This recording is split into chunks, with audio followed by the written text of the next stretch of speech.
Nous allons maintenant expliquer ce que signifie simplifier une fraction.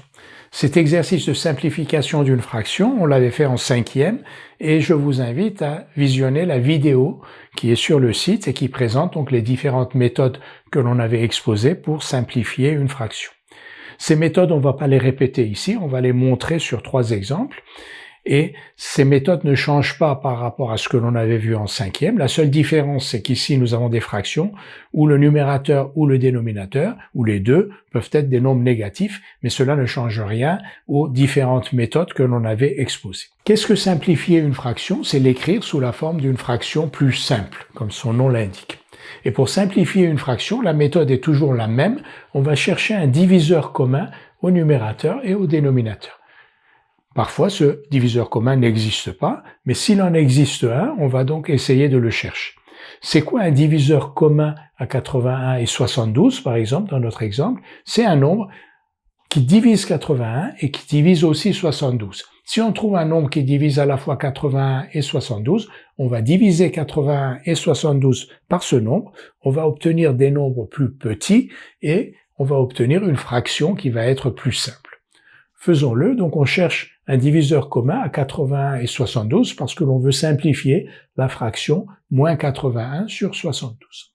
Première méthode, on fait appel à la table de multiplication, c'est la méthode la plus simple. Quand les nombres que l'on a ici figurent dans la table de multiplication, c'est le cas de 81 et de 72, on peut tout de suite se rendre compte si ils ont un diviseur commun. Alors table de 9, 81 c'est 9 fois 9, table de 9 toujours, 72 c'est 8 fois 9. Donc, 81 et 72 ont un diviseur commun qui est 9. Moins 81 sur 72 est égal à, on sait qu'une fraction, on peut diviser une fraction, le numérateur et le dénominateur d'une fraction, par un nombre, le même nombre non nul, et on obtient une fraction qui lui est égale. Donc, moins 81 sur 72, on divise le numérateur par 9 et le dénominateur par 9. On a choisi 9 parce que 9, on a vu que c'était le diviseur commun, un diviseur commun de 81 et de 72. Donc, moins 81 sur 72 égale moins 81 divisé par 9 sur 72 divisé par 9. Et comme 9 est un diviseur commun, la division de 81 par 9 donne un nombre entier. Moins 81 divisé par 9, c'est égal à moins 9. 72 divisé par 9 est égal à 8. Donc, le résultat est égal à moins 9 sur 8, et moins 9 sur 8, c'est la même chose que moins 9 huitièmes. On a donc simplifié moins 81 sur 72, et on a obtenu la fraction moins 9 huitièmes, qui est plus simple, parce que le numérateur 9 est plus petit que 81, et le dénominateur 8 de cette fraction est plus petit que 72, donc cette fraction est plus simple que la première. Donc, première méthode, on a trouvé un diviseur commun en utilisant la table de multiplication. Deuxième méthode maintenant. On nous demande de simplifier 240 sur 45 et on va donc utiliser la deuxième méthode pour trouver un diviseur commun à 240 et 45. Et là, on va faire appel à nos connaissances sur les critères de divisibilité. On va se poser la question, est-ce que 240 et 45 sont tous les deux divisibles par 2? La réponse est non. 240 est divisible par 2 parce qu'il se termine par 0, 45 n'est pas divisible par 2. Est-ce que 240 et 45 sont divisibles par 3? La réponse est oui, parce que la somme des chiffres de 240, 2 plus 4, 6, est divisible par 3, et celle de 45 aussi, 4 plus 5, 9, est divisible par 3, donc 240 et 45 sont tous les deux divisibles par 3. 3 est donc un diviseur commun à 240 et 45. On peut donc écrire 240 égale 3 fois 80, 45 égale 3 fois 15. On va donc écrire que 240 sur 45, on va diviser le numérateur et le dénominateur par ce diviseur commun qui est 3. 240 sur 45 est donc égal à 240 divisé par 3 sur 45 divisé par 3.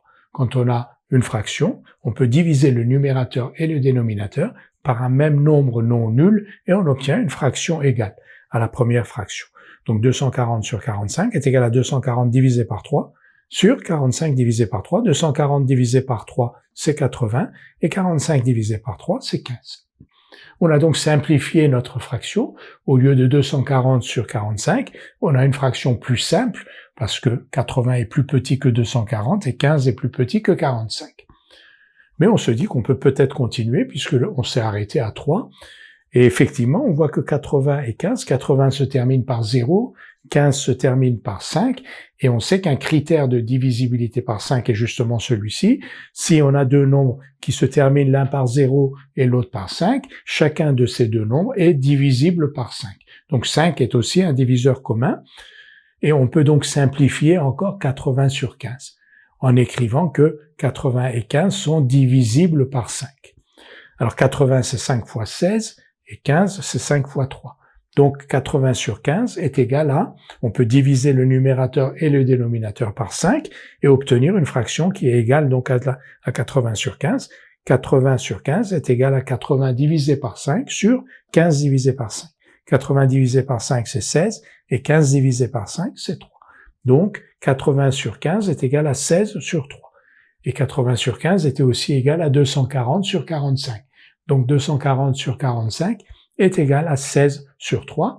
On a simplifié 240 sur 45 et obtenu 16 sur 3. Est-ce qu'on peut aller plus loin?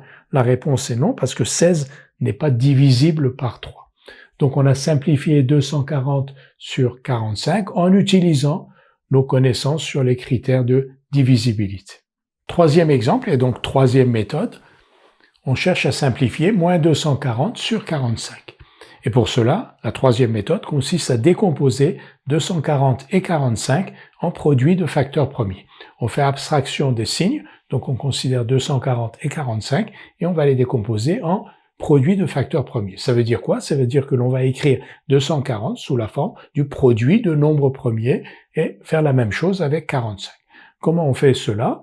C'est relativement simple, donc on va écrire tous les nombres premiers ici, pas tous, mais quelques-uns, les premiers, en tout cas 2, 3, 5, 7, 11, que l'on a rangés par ordre croissant, et on va se poser la question, on va commencer avec 240, est-ce que 240 est divisible par 2, le premier des nombres premiers?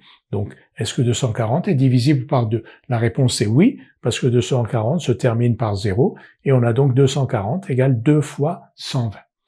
Maintenant, est-ce que 120 est divisible par 2? La réponse est encore oui, 120 est égal à 2 fois 60. Est-ce que 60 est divisible par 2? Oui, parce qu'il se termine par 0. 60 est égal à 2 fois 30.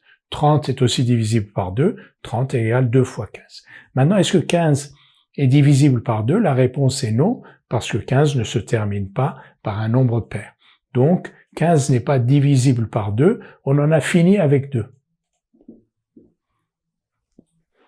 On regarde maintenant 3. Est-ce que 15 est divisible par 3? La réponse est oui. 15, c'est 3 fois 5. Et là, on en a fini parce que 5 est lui-même un nombre premier. Donc 240 est égal à 2 fois 2 fois 2 fois 2 fois 3 fois 5. Comment je fais cela? Il suffit de remplacer 15 par 3 fois 5 ici. Donc on a 30 égale 2 fois 3 fois 5. Ensuite, on remplace 30 ici par 2 fois 3 fois 5. On a donc 60 égale 2 fois 2 fois 3 fois 5, etc. Donc 240 est égal à 2 fois 2 fois 2 fois 2 fois 3 fois 5. Faisons-le. 2 fois 2, 4, 8, 16, 48, 240.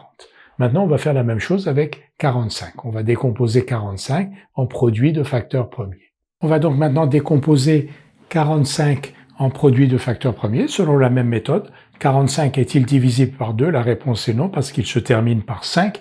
Et 5 n'est pas un nombre pair. 45 est divisible par 3, la réponse est oui, parce que 4 plus 5 égale 9, la somme des chiffres de 45 est divisible par 3, donc 45 est divisible par 3, 45 égale 3 fois 15. Est-ce que 15 est divisible par 3? La réponse est oui, 15 est divisible par 3, 15 égale 3 fois 5. Donc 45 égale 3 fois 5. Ayant décomposé 240 et 45 en produits de facteurs premiers, maintenant nous pouvons simplifier moins 240 sur 45. Nous avons donc décomposé 240 et 45 en produits de facteurs premiers. 240 c'est 2 fois 2 fois 2 fois 2 fois 3 fois 5 et 45 c'est 3 fois 3 fois 5. Maintenant on cherche les facteurs communs, le maximum de facteurs communs, et le maximum de facteurs communs c'est donc 3 fois 5 que l'on retrouve ici et là. Il n'y a rien d'autre, on ne peut pas obtenir plus que 3 fois 5 en commun entre ces deux chaînes de multiplication. 3 fois 5 égale 15 est donc le plus grand diviseur commun à 240 et à 45. On va donc écrire que moins 240 sur 45, on n'oublie pas le moins, puisqu'au départ on avait un moins ici, que l'on a mis de côté pour calculer la décomposition en produit de facteurs premiers de 240, mais qu'on réintroduit là. Donc moins 240 sur 45 est égal à, on va diviser le numérateur et le dénominateur par 15. Et on sait que 240 et 45 sont divisibles par 15, puisque c'est ce que l'on vient de trouver. Donc moins 240 sur 45 est égal à moins 240 divisé par 15 sur 45 divisé par 15. Moins 240 divisé par 15, c'est moins 16. On le retrouve ici. 2 fois 2, 4 fois 2, 8 fois 2, 16. Donc moins 16 sur 3. Et moins 16 sur 3, c'est moins 16 troisième. Donc moins 16 sur 3. Pourquoi est-ce que moins 16 sur 3 est égal à moins 16 sur 3? Parce qu'ici, nous sommes en train de faire le quotient de deux nombres, un nombre négatif et un nombre positif, donc le résultat est négatif. Une fois que l'on a le résultat, on fait le quotient de 16 et de 3, c'est-à-dire qu'on fait abstraction des signes, donc le résultat est négatif moins, et le quotient 16 sur 3.